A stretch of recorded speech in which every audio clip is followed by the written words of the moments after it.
Hi everyone, welcome back, and I hope you really enjoyed that first part. And as you see, I've changed location. I've now popped up in Whangarei, and I've got my fairy lights and I've got my pom-poms for later on in the evening because we're doing awards. And I'm just going to jump right into it. We're going to jump backstage because there are a whole bunch of very excited and nervous writers waiting. And we're just going to pop over to backstage so you can see everyone. Everyone wave. Hi, everyone. Hi. So hopefully you can see all of us now. These are all the people that have been shortlisted for the adult and youth sections who could make it tonight. And they're zooming in from everywhere in the country and a few internationals as well. So it's really, really exciting. And I thought that for this first part, it would be really nice to hear from some of them. And I'm going to pose a few interesting questions. And hopefully there's going to be a few people jumping in with some answers. So the first question is, what does Flash mean to you guys?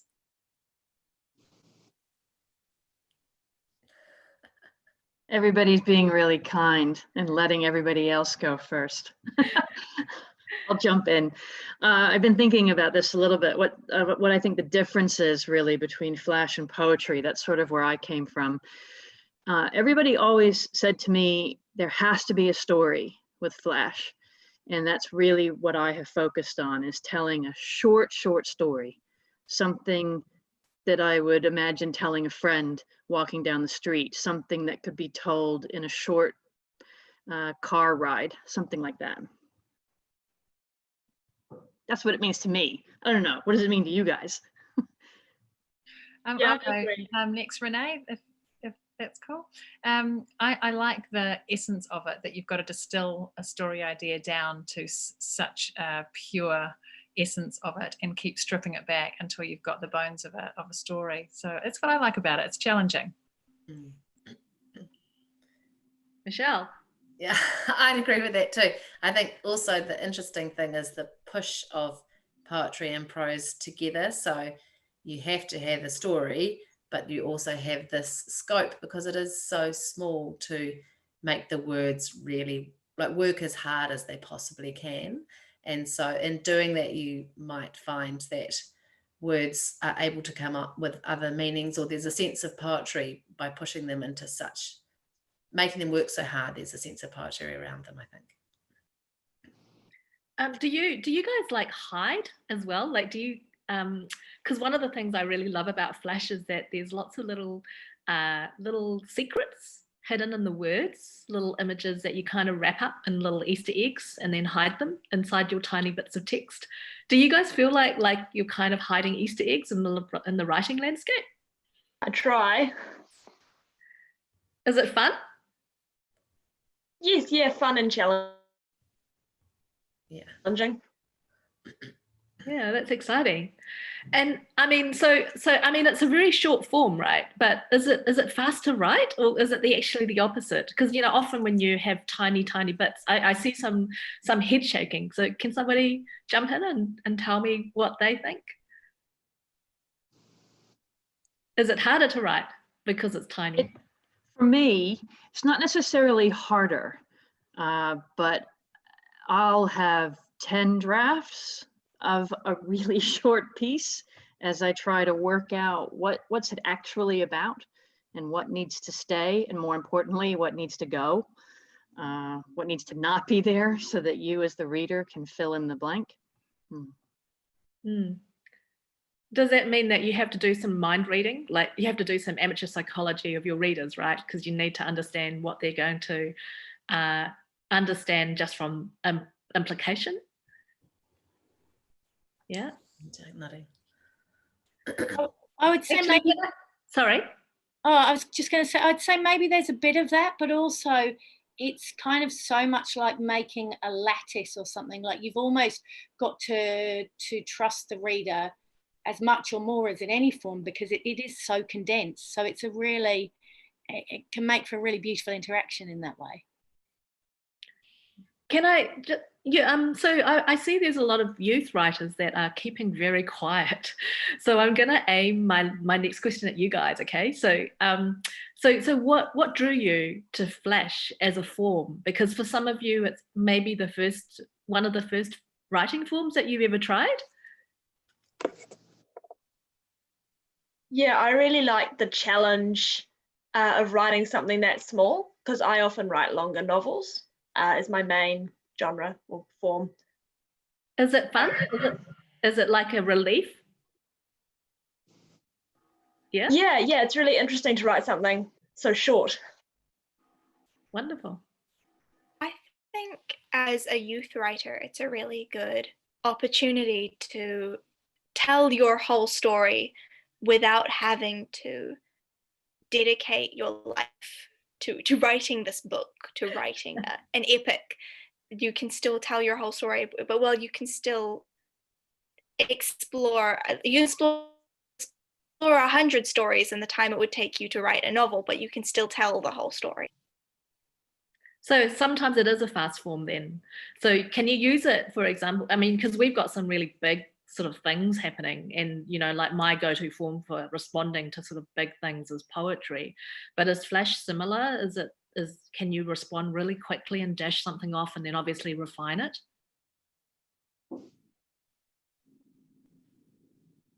Adults can jump in now as well. I think that's an interesting question. I know over the lockdown period for me, I used flash fiction as an escape. I wasn't trying to respond to anything. I just wanted to escape into other worlds. And so it allowed me to dip in and out of different experiences. Yeah, that's pretty cool.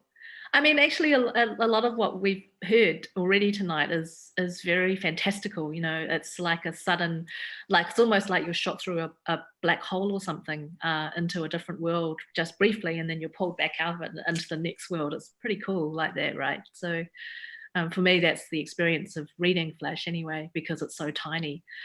And it's quite a different feel to poetry. Like it's not, yeah, I think poetry is, it just does different things to my brain. How many of you guys are poets as well? Lots of people, yeah. And what about novelists? Yeah. And short story writers? Yeah. Yeah. And people who have only really tried Flash? Oh yeah, wee. Cool. Right, so I mean, I guess that sort of gives me a really good idea of like what you guys have, what has actually drawn you guys into Flash. And I'm gonna now say thanks for coming on and being willing to talk on a live stream. I'm gonna move on now to the next part of the awards. So we're going to move to I forgot my gong, but the Youth Awards, and I'm going to introduce our guest judges who are going to present the awards and talk a little bit about their process. So Lola, you're the first up. Lola Alvey is the editor of Fingers, Commas, Toes. She writes music, poetry, and other forms of creative fiction and non-fiction.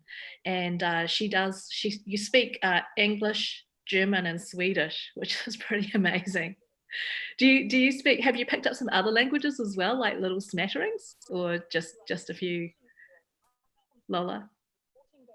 No, I haven't. Good evening, everyone, and thank you for Hi, coming. Lola. No, I'm mostly just English, German, and Swedish, and a couple words here and there. But yeah, I mean, it's quite enough. I mean, speaking 3 languages.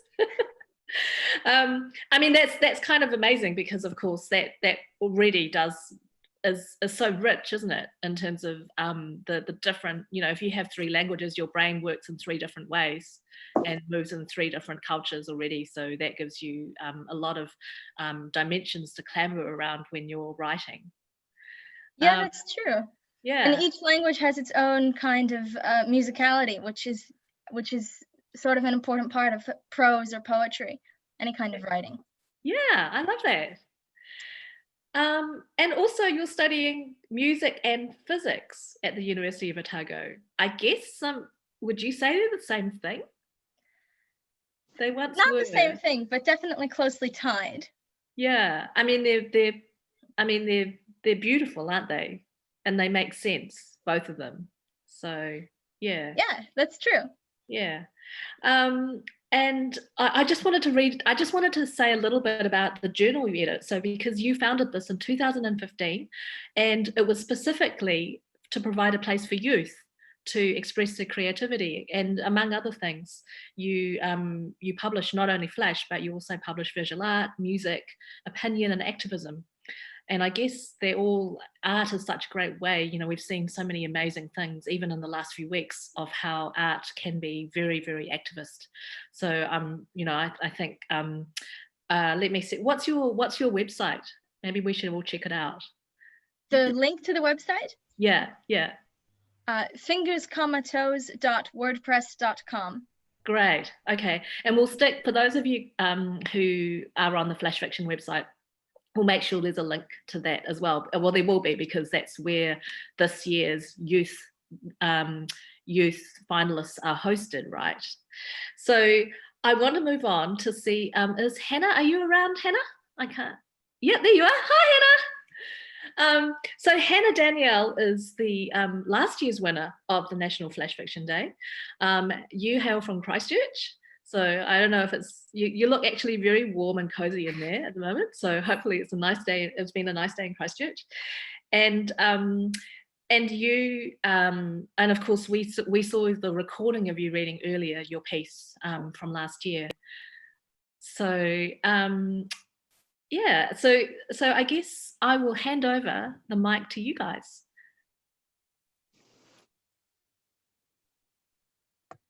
Well, first, Hannah, do you have anything you'd like to say? Oh God, that's scary. Yeah, this was my first time ever judging a competition. Like last year was my first competing in a competition, and now I'm judging, and I just want to say it was really fun, and it was very exciting to get to read lots of work written by people who are the same age as me. It was eye-opening. So thank you for the opportunity. Thank you very much for joining us to judge the competition. That was really nice to have you, and really nice to read together and discuss the stories. And then after the announcement that Renee gave and the very thorough introduction, I think I'll just get right to announcing the stories. We had a lot of variety in our submissions this year, and the top 9 finalists come from all over the world, from America, South Korea, Singapore, and New Zealand. So we have quite a good mix and lots of different ages. I think we have from 13 all the way to 18 in the finalists. This is just the finalists, then the short list was even bigger. But it was very nice hearing all the different voices that we have, and all these stories. I feel like they all write about different topics, and they have their own unique styles and tones. So we're going to hear some of them tonight, and I'm going to get to the announcements. And thank you all for watching. All right. So first, we have the commended stories. Sugar High by Amanda Kay, 15, from California, America. Unfortunately, because it's an international, because this year was international, some of these people aren't with us tonight, so they'll have to watch it recorded after the fact, but it will be available recorded so they can see then. But so Sugar High by Amanda Kay, and Amanda Kay couldn't be here tonight.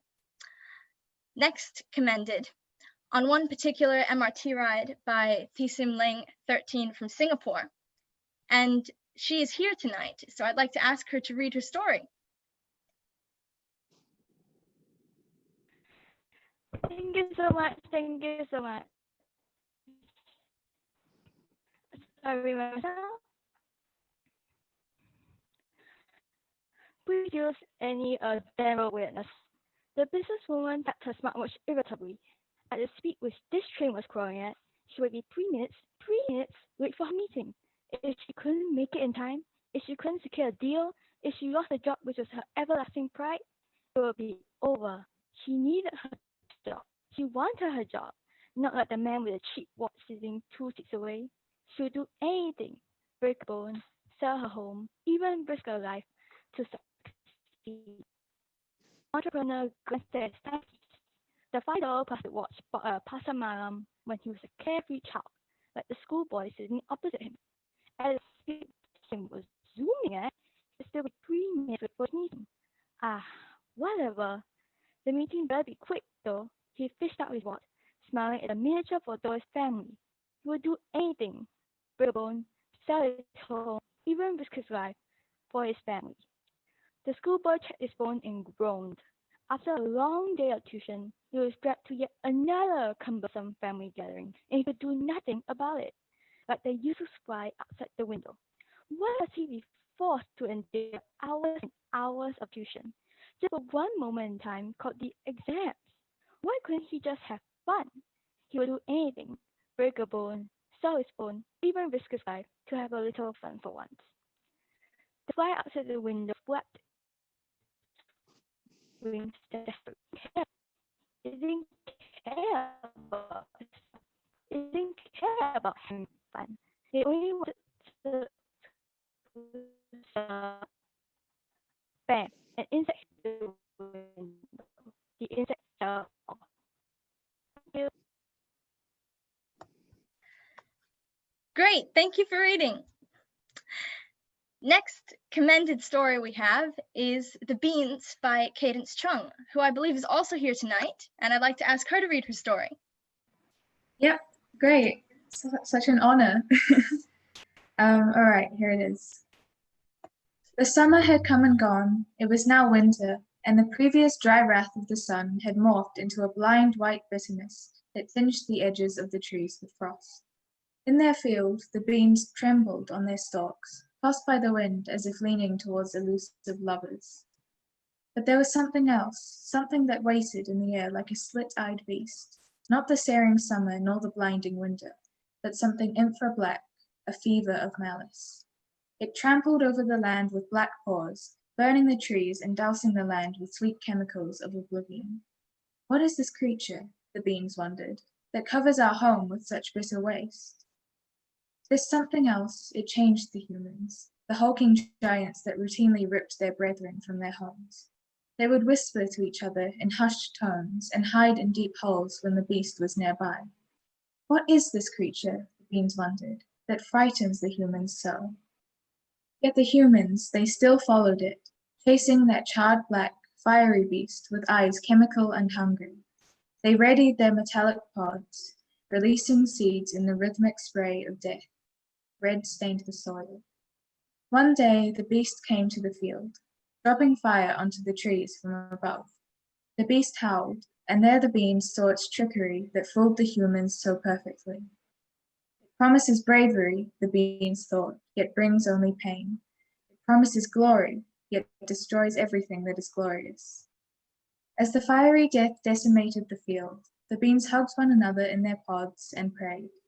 Blackened with soot and set alight in flaming passion, the beans wondered, why do the humans follow this beast so blindly? Thank you. Thank you for reading that story. And I forgot to introduce you that your Cadence Chung is 16 from Wellington. The next we have the highly commended stories. Do You Remember by Phoebe Robertson, who is 18 from Wellington, New Zealand. And Phoebe Robertson couldn't be here tonight, unfortunately, but she'll get to see this later. And the next highly commended, These Are My Leaves by Samuel Turner O'Keefe, who is 18 from Auckland. And he's with us tonight, so I'm going to ask him to read his story. Hi, everybody. Hopefully the uni Wi-Fi holds up. Okay. These are my leaves. We went to the lake for a swim. It was cold.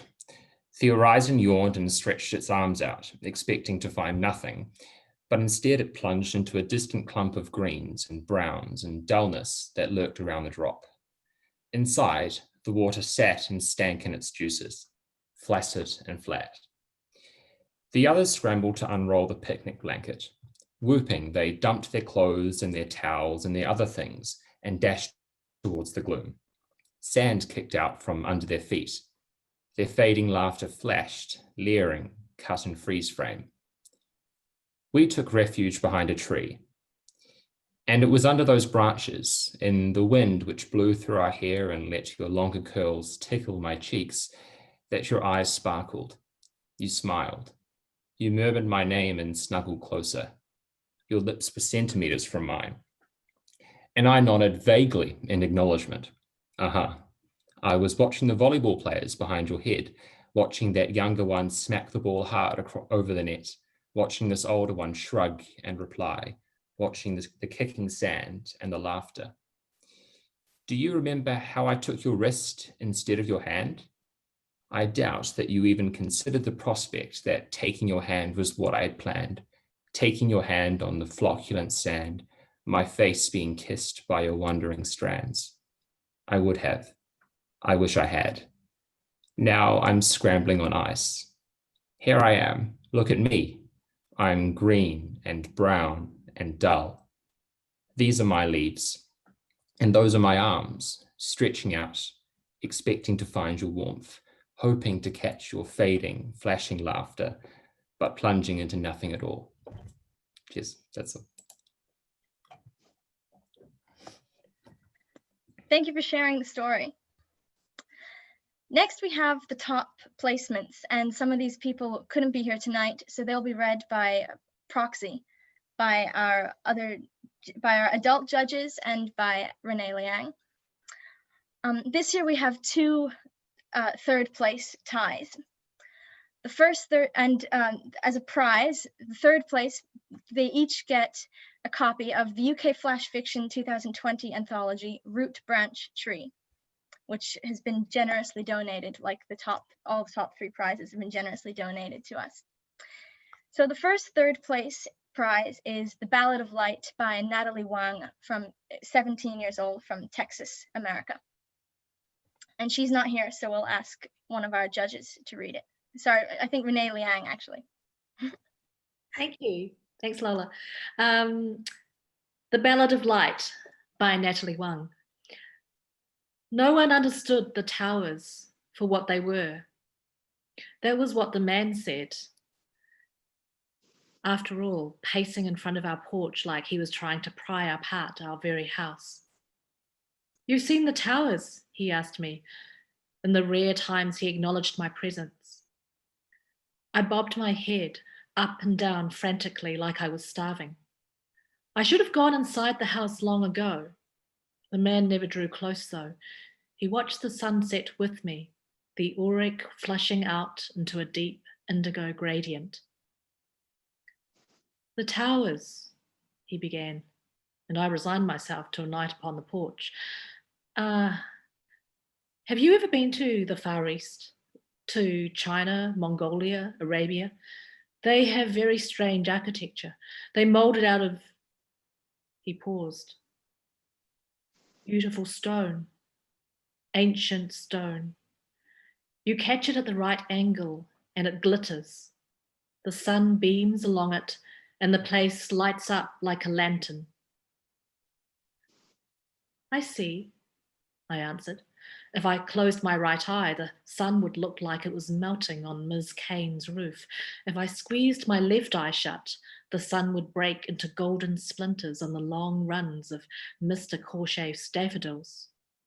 And if I closed both eyes, I imagined I could reach out for a world beyond a backwater town weathered by the heat, its roads spiraling out like a tendril of mist.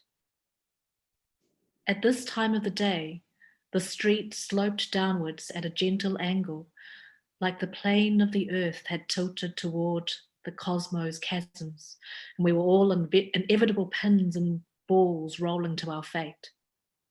For now, the man and I stood steady, grounded by the buildings around us and the flesh and bone knitting beneath our skin. But one day, we would become dust.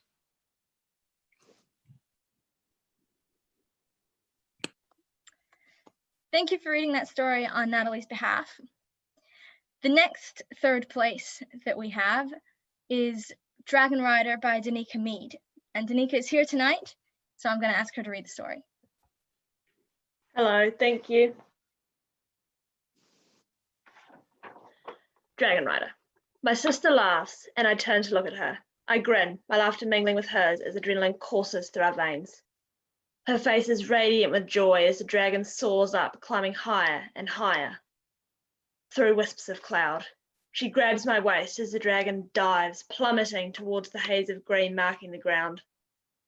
The dragon throws out their wings and we float on the air currents above a carpet of green. Winding blue rivers cut through the forest. I glance at my sister. Her eyes are as bright as the dragon's scales. We soar towards the horizon, lined blood red as the sun sets.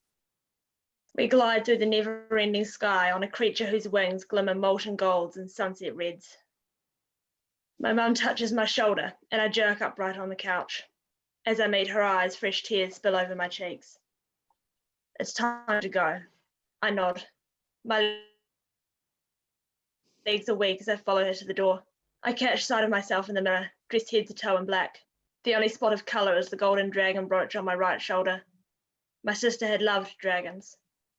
My chest constricts. I rub my hand over the brooch's cold surface as I follow my mum out the door for my sister's final flight.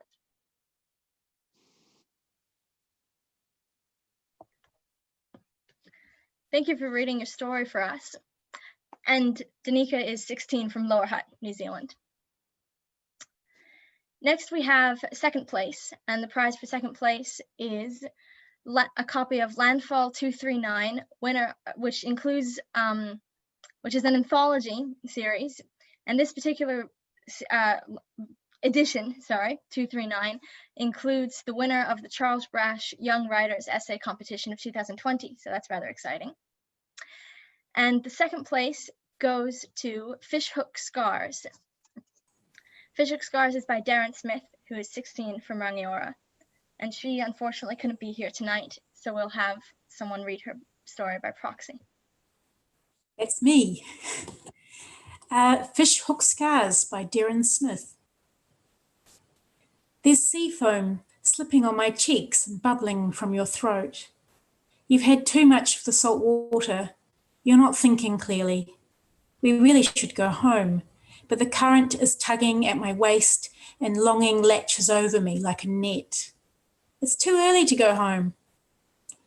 I'm not hard to persuade. There's streetlight dappling on the curb with your lightweight laughter. I can't see a drop of bad intentions. Plus, the washed-out city sights have a certain charm. There's always something we could see again. Pearls, prizes, promises. I just hope we won't get lost. The constellations can guide us. It's an unnaturally brilliant night out on the town, and the moon is out in full force trying to tug us to the surface. But you're right, as usual. The stars can still be made out, so I agree to stay to lighten the mood even more. Don't worry so much. You get a headache from all the light while we drift through downtown. The evening takes back its knife edge, and you get pulled into a temperamental riptide. Yelling washes over the line in the sand. The roadside coral goes pale. As waves punch down, you smell more and more of smoke than sea spray. This is all your fault. We come out of the fight in a place I've never seen. In the watery light of some back alley, your fingers look like fish hooks. Oil is smudged beneath my eyes, and tied around my throat is a line to reel me back in with. I swear I didn't mean it. Come morning, when the city is beached on the sand, it rains hard enough to take the colour from my clothes. The hues blur together until they turn bruise-coloured and litter my skin. Kia ora. Thank you, Helen, for reading on Darren's behalf. Last, but certainly not least, we have first place, and the prize for first place is a copy of Bonsai, Best Small Stories from Aotearoa, New Zealand. And first place for this year goes to the story Exhaust by Minha Choi, who is 17 from South Korea. and she couldn't be here tonight, but we're going to hand it over to Sandra to read her story.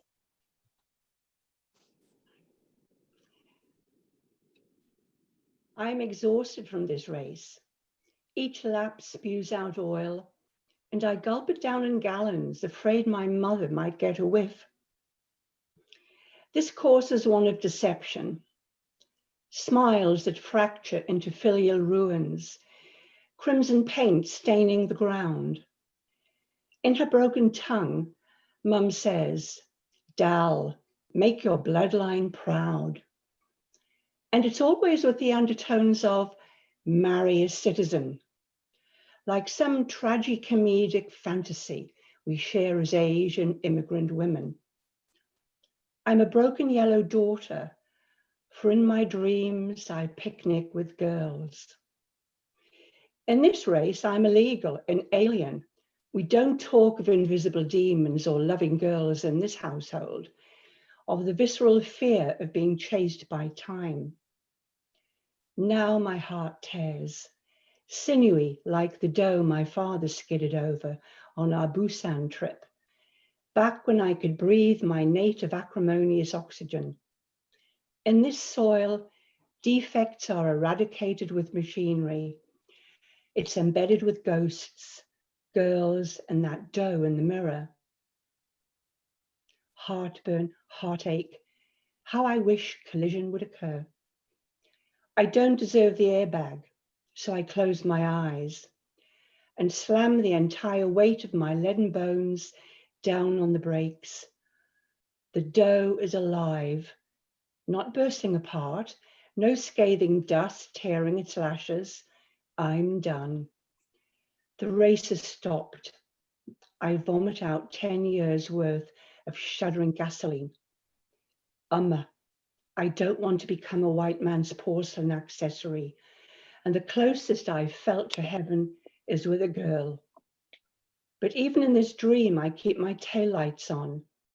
I imagine my light waist tainting the star glow of my lineage, my siren sobs polluting my mother's hymns.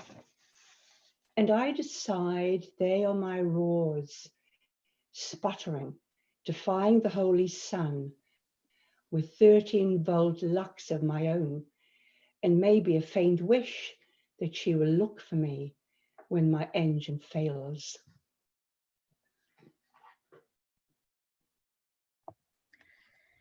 Thank you, Sandra, for reading on that. Thank you, Sandra, for reading that. That concludes all of our youth prizes for this competition. Thank you again to everyone who submitted. Thank you to those finalists of you who could make it tonight and who are participating and who read your stories. And congratulations to all of you who have placed on the shortlist and in the finalists of this year's youth competition. Hope you enjoy the rest of the evening and the other stories that you have to read. All right, hey everyone. So congratulations to all the youth winners, and I have actually a few more awards, a few more prizes to announce, as we're in a prize giving mood at the moment. So sorry, let me just move back to my document. So you guys saw in the first half that the Micro Madness winners, and they got prizes that have been generously donated by various authors and presses.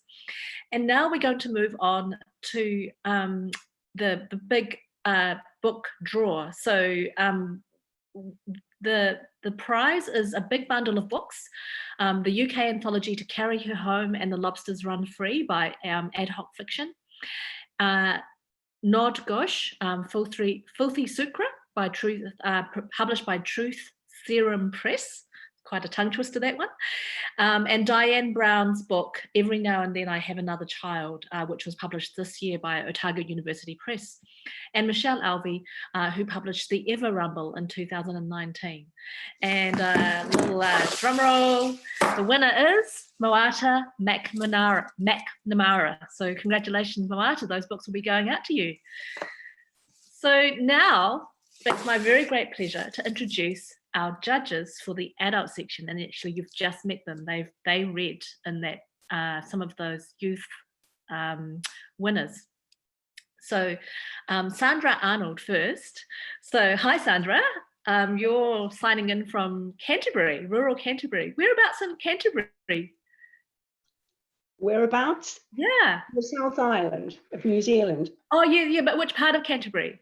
Oh, in Greendale, close to Darfield. Oh, okay, no. It's pretty rural, yeah. So what is it? So do you, is it one of those places where you get to write in splendid isolation? Oh, pretty much, yes. It's been like that. It's about 50 kilometers northwest of Christchurch. Did that give you a sort of a location clue? Yes, and you've been all round, right? Because I can detect a slightly British accent, I believe, and then but you have a PhD in creative writing from Central Queensland. That's right. So you've moved around a bit. I have, yes. That's amazing. So Sandra currently, as she lives in splendid isolation in Canterbury, but she has published quite a number of books, 5 books, and her most recent was published by Mikado Press last year, The Ash, the Well and the Bluebell, and this was a finalist in the New Zealand Heritage Book Awards. And also, of course, you have published a flash fiction collection called Soul Etchings, also published in 2019 in the UK. And of course, your short fiction has been published many other places. So really excited to see what you guys come up with. And of course, your partner in crime is Helen Heath, who may need no introduction to those of us who are from New Zealand, because she's kind of just been winning everything, like for the haven't you, Helen? So hi, Helen. Overeating it. So you are a poet and essayist and many other things from the Kapiti Coast. So I know a little bit about that part of New Zealand that's so beautiful and also a little bit splendidly isolated. And so your debut collection won the best first book of poetry award. It was called Graft, and was also shortlisted for the Royal Society of New Zealand Science Book Prize. And you also then went on to create another sort of merger of art and science called Our Friends Electric. And this book actually won the 2019 Ockham Book Awards. So yeah, so welcome, Helen. And thanks. Yeah, so I'm going to hand over to you guys. Great. Sandra, do you want to speak first or shall I go ahead? Okay, all right. It was a huge pleasure to read the stories and difficult to decide which ones went on the long list and the short list. The variety of stories, both in terms of subject and style, was astonishing, ranging from those with a distinct narrative arc to those that were more like prose poems. The writers on the commended, highly commended, and winners list to be congratulated for the way they pushed the boundaries of the form, attesting to the power of flash fiction to contain a great deal more than is written on the page. Here. Yeah, Helen? We were really impressed with the quality of the entries. And it really wasn't easy selecting the winners. All the finalists should be really happy with their work. And as Sandra said, that there was a really wide range with the entries. They went from rural to urban, Indigenous perspectives, Pākehā perspectives, perspectives of recent migrants, and read together the narratives wove compelling stories that really touched our hearts, but also stimulated our minds. And it left us thinking that flash fiction is well and truly alive and kicking in Aotearoa. Yeah.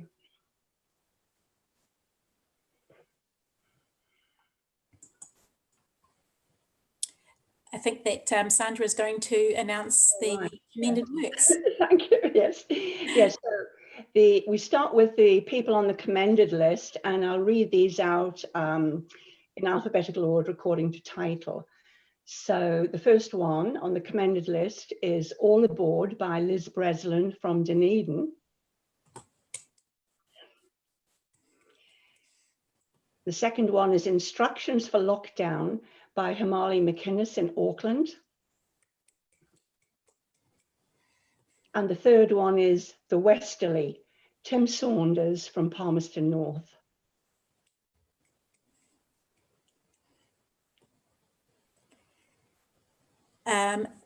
And I'll go on and announce the highly commended works.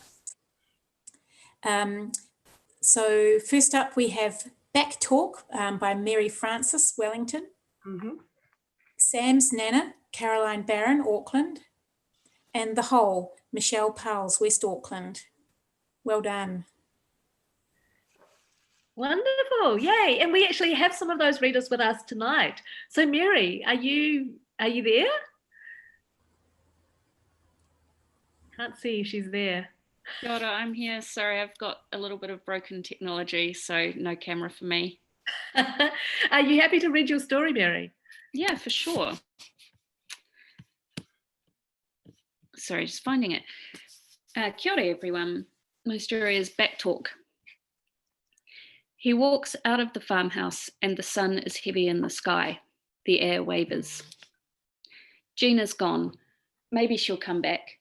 He's kept awake by the lack of her weight on the other half of the mattress. He looks down at the cats dozing on the porch, mounds of uncaring fur. Why don't you do some work? The tabby raises her head and looks at him with narrowed eyes. Why don't you do some work? She says.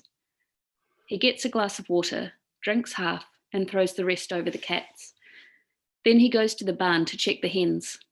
They're bobbling around the scratchy ground, the air thick with dust and odour. They haven't been laying well in the heat. Come on, girls, he says. And the nearest ones look up at him and say, come on, come on, come on. They all take up the chorus as he backs out of the barn. A farmhand is riding out the far gate with the dogs at his horse's heels, apart from Duchess, the youngest bitch, who's rolling in the grass. Get out of here, he snaps at her. Hurry up. And he runs back to the farmhouse as she barks it back at him. Hurry up, out of here. When he looks out the window, she's joined the pack and they're disappearing up the track to the high pasture. He's still holding the empty water glass. He sits at the kitchen table and places it dead centre in front of him. He feels it in his hand, its smooth, harmless curve and blunted lip. He watches the last droplets settle in its base. When he smashes the glass on the floor tiles, it scatters everywhere, all sharp edges now, waiting to happen to someone. Thank you.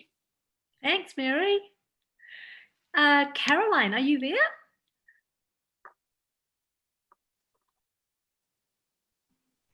Hi there, tēnā koe. Hi. Hi. Congratulations. Thank you so much. I just wanted to give everyone a warning that my story has quite a bit of swearing in it. If there's anyone that's uncomfortable with that, do you want to raise your hand? Because I don't want to make anyone feel uncomfortable. No, we're all good to go? Okay. So I wanted to say a special thanks before I read to my friends Sam and Craig at Ripero Beach. This is called Sam's Nana. She was a good bitch, Sam's Nana. Not that I'd told her that. It's the morning of her tangi and my boss from the meatworks hoses clouds of blood from the marae driveway. Trays of glistening lamb steaks and loins are being ferried from trestle to kitchen, and inside the wharakai, the aunties are up to their elbows in rewana dough and sweet-as smelling vats of beef. Over here, mate, he says, pointing to the pink-stained table. With a grunt, I lumber the great white sow from my shoulders, trestle legs nearly buckling. Boss lets out a long, low whistle. She was a beauty. Far out, the kai turning up, buckets of tohi and tuatua that Sam and her sister had spent hours on hands and knees digging for at the gully streams along Ripero. Grey mullet, some cold smoked, some fresh from nets. Me, I'd not been able to be around the others. I'd known by the trampled hoof marks and ferns down by the creek that she was a biggie. 50 kilos at least, I reckoned. The dogs tore through the water and up the bank, me scrambling up after them. And there she was, Spider and Jet bailing her up, losing their shit. Leave her the fuck alone, I yelled, putting a boot up Spider's ass. I lunged, grabbed the sow's hind legs and flipped her over. They fucked on their backs like crabs. The freaky thing is, she didn't stop staring at me. Not once, even when the knife went in. I held her head until her eyes rolled back, quiet. Here at the tangi, I scratch my knife back and forth along the sharpening stone. Pause, make the first cut. Don't stop for 2 days. You're a good bitch, Nana. Kia ora. Wow. And I just wanted to say congratulations as well, because of course On Rapiro Beach launched only a few weeks ago, right? So, and I've been seeing you in all the interviews, and so congratulations. It's just been amazing to see you all over the place. Oh, thanks so much, Renee. I appreciate that. Thank you. Yeah. So of course we now move to Michelle Poles. Michelle, are you ready to go? Yep, I can go for it. Yay! Kia ora, everyone. This is one of my stories called The Hole. Excuse my croaky voice. Finney were dancing like he might dig herself a path to purgatory when I found him. Uncle, did you see me? Oh, we're in there. They're down there. He pointed to his feet. Hey? Oh, we're just digging, and I looked down and them stars started twinkling. You don't sound right, boy. Like you've been down the old pits where no one come back from. Touch it, touch it, touch it, touch it. I touched the hole. It were wet and warm and glistening. Hand to my face, I sniffed, and there weren't none of the old earthy hum I'd expect from plain dirt. It had a chemical buzz, not right. Think it's a bit of night got stuck, Uncle? He looked funny, did Finney. Got a twitch in him I ain't seen before, and a patch of black rising up his foot. All's a sudden he quietened and sparkled. Hell, Finney, what's he done now? Nothing, I ain't done nothing. Oh, I'm sinking though. I think I'm due back. Think that place there needs me. He pointed at the black hole again. Don't be saying that, boy. Didn't want them all laughing at Finney again. Not now people think he's finally come right. I tell you, it's calling me. Leave it be. Can't. I seed him try. Watched the vein rope stand out under his skin from the trying. He sagged, his face looking like it only been drawn on. It's night when I was standing alone beside it again. Me with the night above and below. I looks at Finney's black hole, and I thinks on what he says before he went and left. And I hear it then, the wind hustle and grass mumble, all of it coming out that damn black ground. What you gone and done now? I asks. Then I shakes me head. Imagine talking to a hole. Cool accent, Michelle. Love it. Yay! So that was amazing readings, everyone. Thank you so much. And now I'm going to ask Sandra to announce the winner of the third place in the competition. Right. So this is number 3. And before I announce that, I'd just like to say it was really hard to choose the winners because there were so many superb stories. But I think the people who did win should be very, very proud of what they've done, of their writing. It's just superb. Okay, so number 3 is Last Call by Tim Saunders of Palmerston North. Yay! Cool, Tim. I know you're there. Congratulations. Hello. And this is the second year you placed third, right? Cool. Yeah, I've got all sorts of sound problems going on here. I didn't hear any of that. Oh, you won third. So that's cool. Oh, will you read your story for us? Yeah. Which one was it? Sorry. It was. Oh, you had several. Okay. It was Last Call. Last Call. Yeah. Okay. All right. Let us imagine 2 birds are feeding on a rotten tree. Let us imagine the descending cadence of decadent notes as they hook curved beaks into decaying bark, their ivory-tipped tails mimicking slivers of silver light. Let us imagine my father's voice occupies the air, except It is not my father's voice.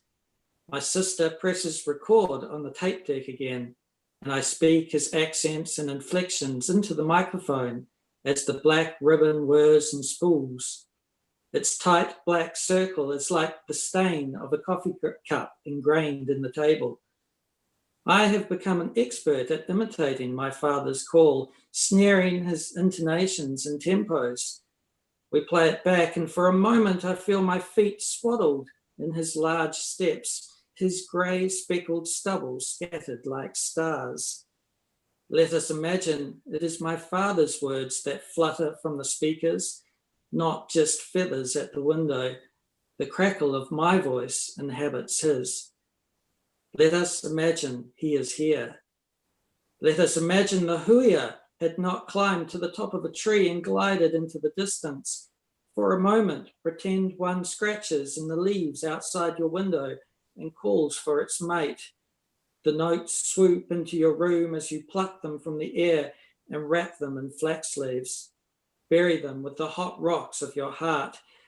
Let us imagine the only memory of their song is not just a recording of a man whistling. I clear my throat like native bush, stumble over words as if they were the thick roots of harakiki. My father's wa'ata is extinct. That is me you hear singing. That is me you hear singing. Let us imagine him singing. Did you hear that? All good? Yeah, thanks, Tim. We actually didn't manage to see you, but... Oh, yeah. Sorry, I'm out in the country and the internet is rubbish out here, but never mind. So are you in Palmerston North at the moment? I'm about 20 minutes out of Palmerston North, yeah. Yeah. So yeah, one of the places in the country where the internet drops out, like Tauranga. Yeah, exactly. We just have to make do with what we've got. Yeah. Thanks for your story. That's awesome. Oh, thank you. Yeah. Sandra, over to you now to announce second place. Okay, number 2, The Gulls, or Maybe the Rats by Mary Frances of Wellington. Hooray! Congratulations, Mary. Oh, thank you. Are you ready to read? I am. Auntie takes me out to gather kaimoana, climbing over the rocks with our skirts tucked into our knickers. Auntie's legs are fat and sturdy as she finds the safe places to stand among the seaweed and the rocks that tilt underfoot. I follow her step by step. There any rats out here, Auntie? I hate rats. Aye, says Auntie over her shoulder. The tide's left mussels clinging to a big rock that looks like a beached whale. Tap, tap. Auntie uses a rock and knocks them loose. We pile them into bags, dripping down our sides as we walk home up the beach. We sit on the back step with our bare feet on the ground and clean the mussels. We scrub away the grit and pull off their beards, the shells hard and cold in our palms. There's no other noise except the beach and the bush. We build a fire to cook over, and when it's ready, Auntie ladles broth and clattering mussel shells into my bowl, the salt and garlic steam puffing up into the evening. You don't want that one, Kōtero. She picks a mussel out with her fingertips. Doesn't matter, they're hot, fresh from the pot. It's not open, means it's no good. She throws it away. The gulls will get it, or maybe the rats. Shame you can't tell that easy with people, eh, girlie? Next day, we crush up the shells for the garden. They smell like yesterday's tears. Kia ora. Thank you, Mary. That's so awesome to hear 2 stories and you reading them both tonight. So thank you so much. Thank you. Wish we could see you. Crap internet, sorry. It's a broken camera. Oh, is it? Oh. Yeah. So where are you reading from? Wellington. Wellington. Oh, yeah. So now we have the big announcement of the evening. So Helen, I think it's your job to announce, and you can sort of see that we're getting exciting here because I've turned my lights to flashy and I've got my pom-poms at the ready. So Helen, go for it. Drum roll. Well, just briefly, just to keep you, on your toes, I just want to say before we make the final announcement that, as Sandra said, it was really hard making these decisions. Sandra and I went back and forth multiple times, arguing, arm wrestling, debating the merits of each piece. So I think everybody who is reading tonight should be really pleased with their work. I read in The Guardian, someone was talking about how to write a piece of flash fiction, and one of the things they said was that you should make your last line ring like a bell. And I think that is something that tonight's winners seem to have in common. So without further ado, the first place winner of this year's National Flash Fiction Award goes to Jenna Heller of Christchurch for her story Best Friends. Congratulations. Hooray! Congratulations, Jenna. Holy cow. Wow. I'm gonna ring like a bell. There you go. I Can am you ring thrilled. a bell, please? I'm really thrilled, and shocked. And I enjoyed all the stories that have been read tonight, right from the youth all the way up. And I'm looking forward to actually listening to them again, because sometimes it was kind of hard to hear if they were a bit crackly, and I'm looking forward to reading them later as well. Oh my gosh, really? Best friends, right? Best friends. We rode with the wind at our backs, cut across Mr. Sandbird's yard even as he yelled at us to get off his property, gave him the finger and laughed, then hurried down the dirt track that led straight into the heart of the wetlands. We humped our bikes through the ripe cattails, deep into a world of punks until our tires sunk into the muck. Then we ditched them, let our sneakers squelch in the swamp water as we made a game of pulling at the cotton fluff exploding from the brown spikes. We busted all we could see, picking at the delicate seedlings, spraying them on the breeze. We chased each other through the marsh, the reeds slicing our arms and legs until we stumbled onto several silk caterpillar tents. We poked them with sticks and watched as the fisted larvae untangled and crawled into the sunlight, stood back as some dropped to the ground, squatted to see them squirm and slowly sink into the mire. We captured grasshoppers, as many as we could fit into our cupped hands, felt their wings beat against our palms and shook them like dice before casting them as far as we could. We found a water snake and took turns holding it by its tail, swinging it round and round above our heads. But when we found a bird's nest full of delicate eggs, the air between us turned sour.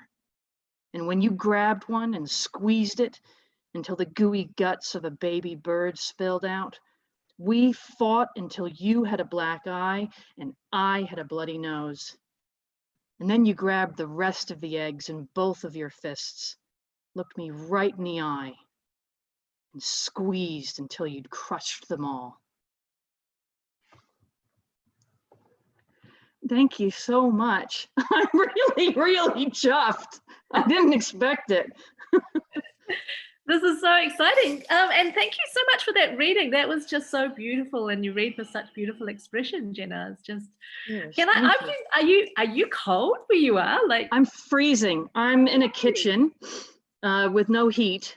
So the rest of the house is warm, but I'm freezing. Oh, you're going to have to get a hot cup of Milo or something. Or something. To celebrate. Or something else, to celebrate. Yeah, so look, congratulations to all the winners tonight. We're actually not done announcing winners. So just before we close for the evening, I am going to announce the regional winners, and there are some really, there are some names in here, some of whom we've heard, but also there's a few people that have been hiding in the background that I'd really like to announce. So without further ado, there are 8 New Zealand Society of Authors branches around the country who've donated prizes, and I'm just going to read them all out. So for winning in Canterbury, Jenna, you won again for the regional awards. Now I know where you are, why you're cold. In Wellington, Mary Francis, congratulations, Mary. In the Central Districts, Tim Saunders. In Auckland, Caroline Barron. In Otago, Liz Breslin. Hamilton, Abigail Marshall, and Northland, Vera Dong. So congratulations to all of you guys, and your prizes will be coming out to you. Oh, and also, sorry, I missed Southland, Ravithri De Silva. So congratulations, everyone, yay. And so we come to the close of this year's National Flash Fiction Day, June the 22nd. It's obviously been a very exciting Monday evening. For some of you guys, it's not evening as well. So thank you to all the internationals that are joining us as well. And I would like to acknowledge the hard work behind the scenes of Michelle, who has actually been controlling everything from behind the scenes and sending little instructions all the way through. And apparently she doesn't want to appear on camera because she doesn't have Lippy on, but I'm going to call you out, Michelle, and say thank you so much from all of us for the weeks and weeks and months of organising. So thank you, Michelle. I don't mind appearing at all. That's fine. I just made that little joke at first, but I love hearing all of these stories. It's just amazing. It's been an incredible year for flash fiction. We had record numbers of submissions in both the adult and the youth category. We just had amazing variety of stories coming in. Some of them, as the judges noted, some of them were very story-like, some of them are incredibly poetic, some of them are very experimental on the page. And I loved the way the judges worked together in both categories to arrive at such a variety of winners. And I can certainly believe that it was a very hard task. So I would just like to applaud, since you asked me, I wasn't planning on showing up at all, but I would like to applaud the judges who had an incredibly difficult task in front of them. And I'd like to thank Renee, because now that I'm here, I'm actually allowed to say what hard work it is to hold together a program like this and to move around to all of the speakers and to host it this way, both in the pre-recorded session, which she did really well. And if all of you who are here tonight for the live portion, if you didn't get a chance to see that, just go back and watch it, because it's a really beautiful program with a lot of really good people contributing to it. And Renee did her part to hold that together as well. So we're really happy for Renee. I think we can all cheer for her. And yeah, and then yeah, I will hand it back to Renee, who will close. I just want to congratulate everyone who entered the whole competition, all of it, because it's a hard thing to do. And there's some really talented people in these competitions. So it's wonderful to see. So, oh, and there's Jenna again, very nice. So yeah, it's great. I'm gonna hand it back to Renee. She's gonna say some closing remarks, and then I would love to invite everyone at the end to unmute, and hopefully maybe we'll end up back at that gallery shot so the viewers can see everyone once more, because I think that's so inviting and really nice, because we are all here together. Thank you all. All right. Thanks, Michelle. And you're looking pretty awesome for somebody that was up till at least 3 a.m., I believe, together with Sam and Sam, our amazing tech guys, putting all of this programming together, and then all through the day sending more notes. I don't know how you do it, but it's amazing. So thank you. And so I guess I just wanted to say to everyone that here is an open door for you. You've heard some amazing examples of the form. This is my challenge to all of the viewers, and of course to all the writers that are here live. Please keep writing. Please use the flash form. Please be experimental. Please be brave and bold, as you have been. And I look forward to seeing what happens next year on Flash Fiction Day. But of course, Flash happens every day. So yeah, keep going. So I'm just going to go do what Michelle suggested, and I'm going to jump out, and then we're going to go to gallery view. And I think the closing shot should be us all, like, I don't know, warming up, doing boogie, or yeah. Oh, look, yes, Jenna, you're doing the right thing. Look, red star. Yay, cool. Okay, ready? Go. Jazz hands.